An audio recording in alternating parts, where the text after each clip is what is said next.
la semana pasó casi copada políticamente por esta suerte de tensión interna subyacente que hay en el oficialismo, pero que se hizo un poco más fuerte a partir de este intento del ministro de Economía Martín Guzmán de desplazar a un subsecretario del área de energía que responde a la Cámpora, al kirchnerismo. Una movida que finalmente no se pudo concretar y lo cual generó un pico de tensión fuerte en el gobierno y que después, con el correr de los días, en medio de esta fuerte tensión, hubo una foto de unidad acá muy cerca, acá en Ensenada, con algunos datos llamativos, ¿no? Estuvo Cristina Kirchner y no habló, por ejemplo. Una foto de unidad en la que estuvo Alberto Fernández, Cristina Kirchner, Sergio Massa, Axel Kicillof, algunos gobernadores y varios intendentes del conurbano. Una foto con la cual el oficialismo buscó dar vuelta a la página de ese episodio.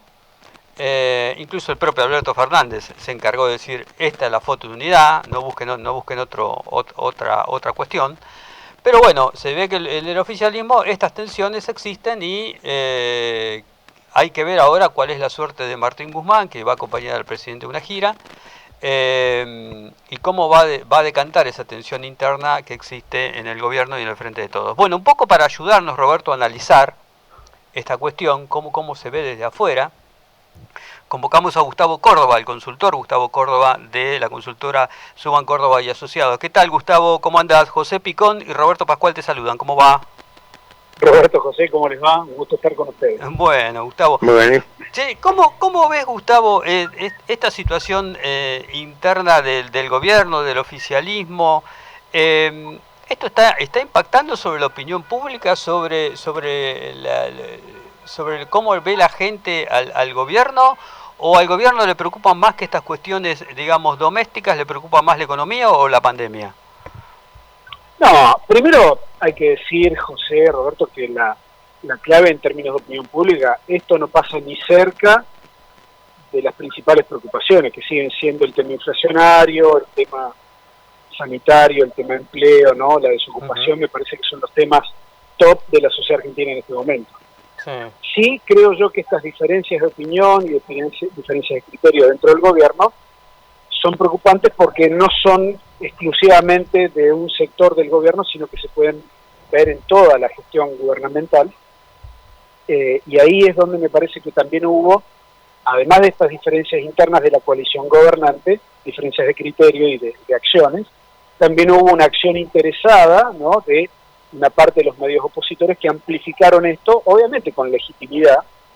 Entonces, estamos discutiendo, más allá de lo que ocurrió, estamos discutiendo una cuestión de posicionamiento político en un contexto donde, déjenme decirles, tenemos un vértigo, ¿no?, y tenemos una ansiedad política que yo la comparo con lo que tuvimos en la PASO 2019. No sé si ustedes se acuerdan que fuimos a votar la PASO pensando que era la segunda vuelta, ¿no? Es más, el propio Macri había dicho que en esta elección se definía todo. Bueno, yo creo que hoy, fíjense, no es casual que estemos discutiendo los escenarios presidenciales del 2023, las candidaturas del 2023, y todavía ni siquiera votamos en el 2021.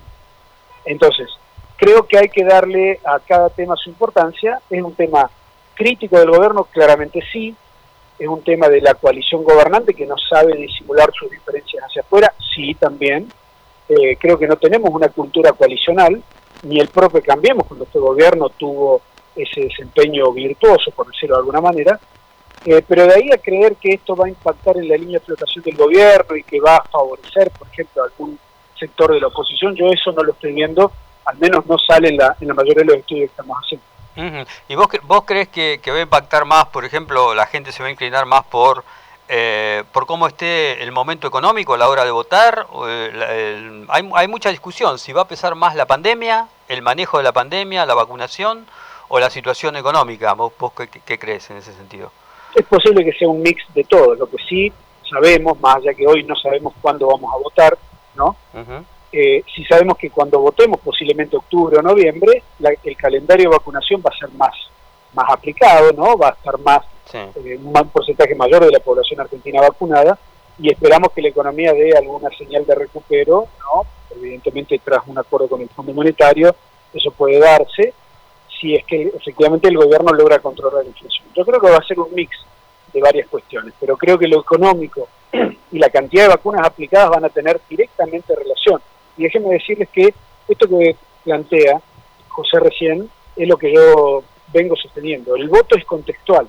Digo, va a tener mucho que ver ese momento en cómo se va a definir la elección. Ahora, déjenme decirles y darles dos ejemplos de quizás lo inconveniente o lo poco prudente que es apresurarse en los diagnósticos, ¿no? Sí. No sé si ustedes recuerdan la elección que de Narváez le ganó en el 2009 al kirchnerismo, Sí. la elección intermedia. Sí, sí. Todo el mundo pensó que era el fin del kirchnerismo y sin embargo en la elección presidencial posterior, ¿no?, se produjo esa elección récord de Cristina con un 54% en primera vuelta. Vamos a un ejemplo a ver, no de derrota, sino de victoria del oficialismo, la que tuvo Mauricio Macri en 2017, la ola amarilla, nos hizo pensar a todos, incluso a quien les habla, de que había cambiemos para rato, ¿no? El peronismo pensaba incluso que tenían por lo menos 3 mandatos presidenciales de espera para retornar al poder. Y sin embargo, ¿qué ocurrió? ¿Configuró esa elección de la ola amarilla un escenario favorable a la reelección de Macri? Todo lo contrario, una derrota de 17 puntos la que tuvo Macri en La Paso. Sí, sí, claro. Así que yo diría que hay que ser más prudentes. Por supuesto que estamos en un contexto de grieta, en un contexto de incertidumbre por el tema pandémico, pero bueno, cada uno hace también su negocio político. Una pregunta, en general, ¿vos ves que la población tiende a votar distinto cuando se trata de presidenciales o de legislativos, como es en este caso? Esa es la primera.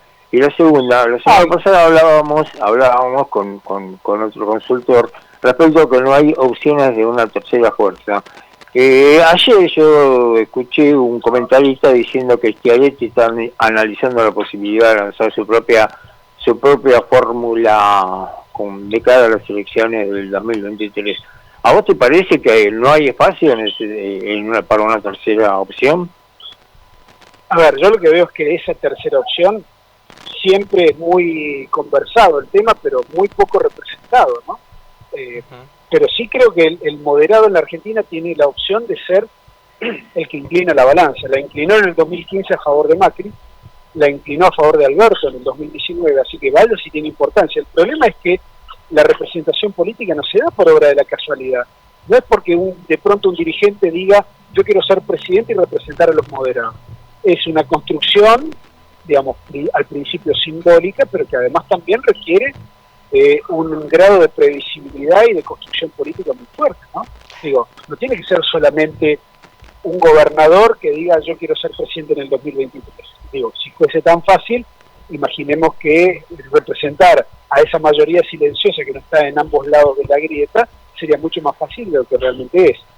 Sí creo que en la Argentina de hoy podría haber espacio en esta elección legislativa para un crecimiento que sea mínimo de terceras o cuartas opciones por afuera de la grieta, ¿no? Los libertarios posiblemente en la provincia, en Capital, en Córdoba, en Santa Fe podrían hacer una muy buena elección, restándole importantes votos a Cambiemos. También el peronismo podría tener, por ejemplo, en provincia de Buenos Aires, y definitivamente Randazzo larga una opción electoral, pero bueno, hasta que no estén los candidatos efectivamente compitiendo, ¿no? Es un poco apresurado, pero yo creo que el moderado es toda una cuestión en la Argentina. Tiene su importancia, define las elecciones, pero por lo general es muy difícil de representar. Ahora, Gustavo, hablando del sector de los moderados, ahora uno desde afuera observa un gobierno, el gobierno nacional, un poco más sesgado, digamos, más kirchnerizado de alguna manera, por graficarlo de un modo. ¿En algún momento vos creés que va a tener que ir a buscar de nuevo el centro, como pensó la propia Cristina cuando ungió a Alberto Fernández, o creés que va a seguir este derrotero de acá a las elecciones? Bueno, la estrategia electoral, por ejemplo, del Frente de Todos podría ser esa, ¿no? Que fue la que le dio el triunfo en el 2019.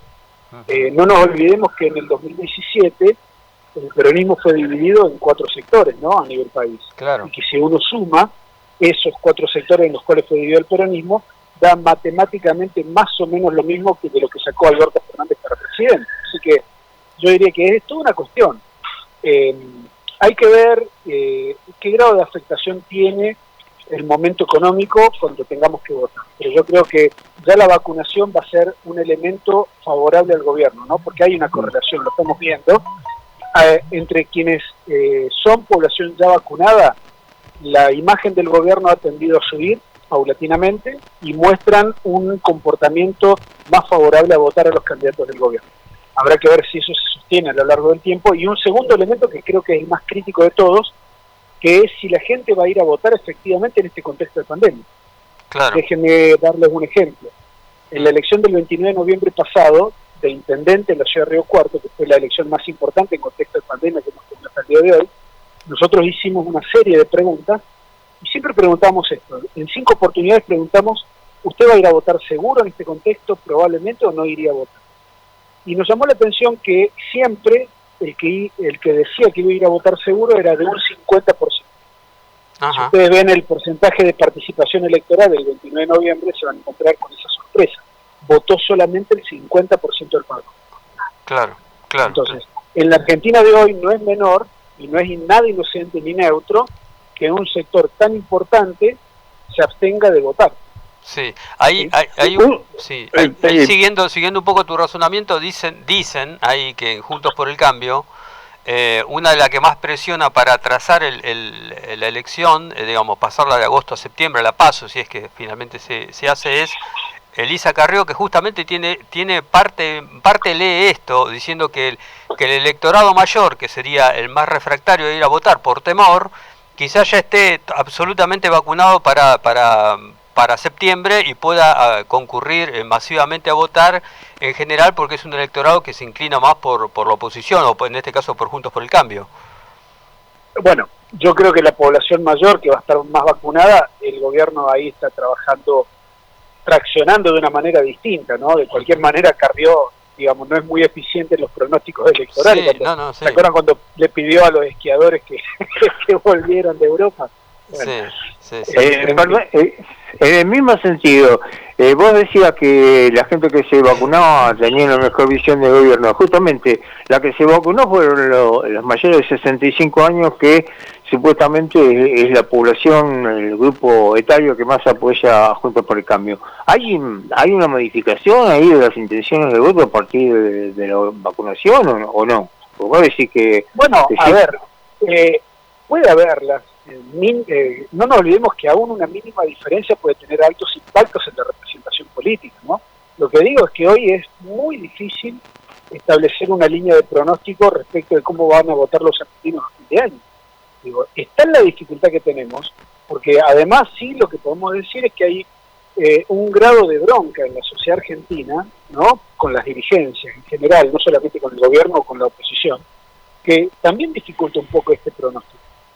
Si ustedes me dijeran, tenemos una realidad que la dirigencia en la Argentina se ha puesto de acuerdo en conseguir la mayor cantidad de vacunas en el menor tiempo posible, bueno, yo diría que esa bronca estaría disminuyendo, pero todo lo contrario, porque estamos viendo que no solamente no lo hacen, sino que además tratan de imponer la lógica de que lo más importante para discutir en este momento son las candidaturas presidenciales. Así que desde esa perspectiva yo diría que hay que estar monitoreando muy, muy de cerca el humor social, porque no sea cosa que después haya premios y castigos inesperados.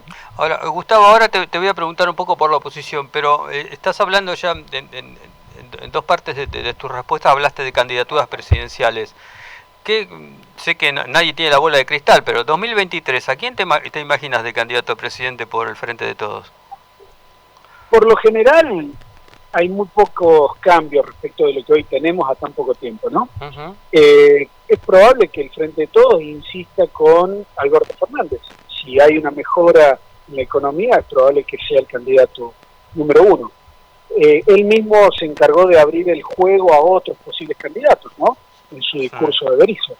Así que bueno, eso por el lado del oficialismo. En cambio, desde el punto de vista de la oposición es más interesante, porque no está claro quién es el verdadero líder opositor hoy en día. Sí vemos que hay una ala más dura, ¿no? Macri, Patricia Bullrich, y una ala quizás más moderada con Horacio Rodríguez Larreta y María Eugenia Vidal y otros dirigentes. Habrá que ver cómo resuelve la oposición su tensión interna, pero evidentemente el juego está abierto. No lo considero Schiaretti en ese listado, porque me parece que es un poco extemporánea la salida de esto, que tiene que ver más con una lógica endógena de la provincia de Córdoba que con la situación nacional. Schiaretti, por ejemplo, debería haber salido como candidato a presidente después de haber ganado por casi 60 puntos la elección de gobernador. Hoy, en este momento, en el único lugar donde ha impactado su candidatura es dentro de la provincia de Córdoba en comentarios periodísticos, pero más allá de eso, fíjense que no ha habido ni grandes apoyos ni grandes aliados que hayan salido a bancar esa posición de Schiaretti, ¿no? ¿Y qué pensás de esta suerte de ilusión, estrategia, aspiración de Rodríguez Larreta de que Schiaretti sea su compañero de fórmula? ¿Tiene alguna posibilidad o cero? No, yo estaba viendo ese reportaje que le hicieron en Córdoba en la Fundación Mediterránea. Por supuesto que él no lo negó, pero fue una pregunta, digamos, quizá interesada. Me parece que hoy Rodríguez Larreta no está en condiciones de rechazar absolutamente nada. En su construcción, imaginemos que quiere ser presidente, él no puede rechazar a quizás la provincia o al referente provincial de la provincia más antikirchnerista que tiene el país. Y dije antikirchnerista y no macrista, porque me parece que esa es una sutileza que en Córdoba la entendemos bien, pero pareciera que, por ejemplo, Macri no, que vive fuera de la provincia. Habrá que ver, falta mucho. Vuelvo a insistirles que un mes en la Argentina es ciencia ficción, ¿no? Entonces creo que hay temas prioritarios, más urgentes, más importantes, que están jerarquizados de una manera distinta. Si uno ve la agenda de la sociedad argentina y la agenda de la política, lo único que vamos a ver es un gran desacople, ¿no?, entre los temas. Sí. Ahora, te paso un cachito a la oposición, Gustavo, algo mencionaste recién. ¿Cómo crees que se salda esa discusión de Macri, el macrismo duro, digamos, y las palomas que de alguna manera representan Larreta, María Eugenia Vidal, Lustó? A mí me sorprende el poco juego que le dan al radicalismo. El radicalismo hoy tiene mucha más fuerza y mucha más fortaleza que la que tenía 4 años atrás, por ejemplo, ¿no? Sí, hoy el radicalismo en términos de poder tiene más poder interno que el PRO. Gobiernan 3 provincias, mientras que el PRO solamente una. Tienen más diputados nacionales, más senadores que el PRO, muchos más intendentes también. Entonces, no es para disminuir, sino para valorar en su justa medida que si persisten las divisiones en el PRO, entre Bullrich y Larreta, entre Macri y Larreta, es probable que el peso específico del radicalismo sea mucho más importante, ¿no? Sí. Esta movilización que ha conseguido el radicalismo, las internas que tuvo en Córdoba, en Buenos Aires, me merecen como mínimo esta reflexión, porque han demostrado al menos algo de vigencia, ¿no? ¿Lo ves como una opción independiente del radicalismo, por lo menos en los pasos? Yo creo que hay elementos como para pensar que van a tener una actitud distinta y no tan sumisa respecto de cómo se van a discutir los espacios de poder dentro de la coalición en la previa de la fijación de las candidaturas presidenciales, ¿no? Creo que ahí va a ser por lo menos va a haber un mínimo cambio de reglas de juego, porque el peso específico que tiene cada fuerza hoy es diferente. Sí, además hoy el radicalismo, cosa que no ocurría en 2015, hoy te puede mostrar un par de candidatos presidenciales. Hay que ver cómo les va, pero está Martín Lustó, otros hablan de Facundo Manes, digamos. Hay como nombres ahora que en 2015 como que no aparecían, ¿no? Y más allá de los nombres, si la coalición opositora no se para más al centro, esto que hablábamos al principio, yo diría que sus chances de retornar al poder son más bien escasas. Claro. Entonces, es como que ellos tienen que darse también una estrategia de representación para ver si la quieren encarnar con el ala dura, y yo diría que es probable que representen bien su núcleo duro, pero que no puedan progresar mucho más allá de eso. Claro, seguro. Una pregunta adicional. ¿Vos ves algún tipo de repercusión en la opinión pública de esta disputa entre el gobierno y la Corte Suprema? ¿Crees que tendrá impacto electoral eso? ¿Se mide, va medido, se puede medir? Estamos en eso, estamos con un campo a mitad de camino, así que seguramente en algunos días vamos a salir con alguna data. Sí creo que no es neutro ni inocente la postura de la Corte Suprema, la demora que tuvieron tampoco es inocente, que todos los medios tuviesen parte de lo que finalmente terminó siendo, me parece tampoco que habla bien de la Corte Suprema, independientemente del fallo, ¿no? Así que, bueno, ya vamos a tener una posición de opinión pública mucho más consolidada en los próximos días. Gustavo, la última, ¿qué últimos números tenés del gobierno? Sé que hiciste hay una encuesta de Córdoba que han hecho ustedes, pero ¿tenés alguna nacional también? la última. Estamos en eso, estamos con perdón. Sí. Exacto, seguramente en los próximos días vamos a salir, pero no hay grandes cambios, ¿no? El gobierno está consolidado en torno al 35-40% de apoyo, cerca de un 50-55% de desaprobación. Las imágenes en general en toda la dirigencia han cambiado, han caído, ¿no? Se han negativizado básicamente por el contexto. Sí. Y en general hay que decir que la incertidumbre ha aumentado y la percepción de negatividad respecto de lo que viene también. El contexto no es bueno por el momento. Ahí está. Bueno, Gustavo, te agradecemos muchísimo el contacto y bueno, te vamos a volver a molestar en las próximas emisiones, seguramente. Agradecido, un fuerte abrazo. Bueno, gracias, hasta luego. Bueno, pasó Gustavo Córdoba, consultor Gustavo Córdoba de Suban Córdoba y Asociados, ayudándonos un poco a analizar la realidad de la política argentina, la marcha del gobierno, una semana movida, muy movida, que el gobierno intentó saldar de alguna manera. Incluso, vos sabés que yo creo que en parte el fallo de la Corte como que terminó galvanizando al gobierno.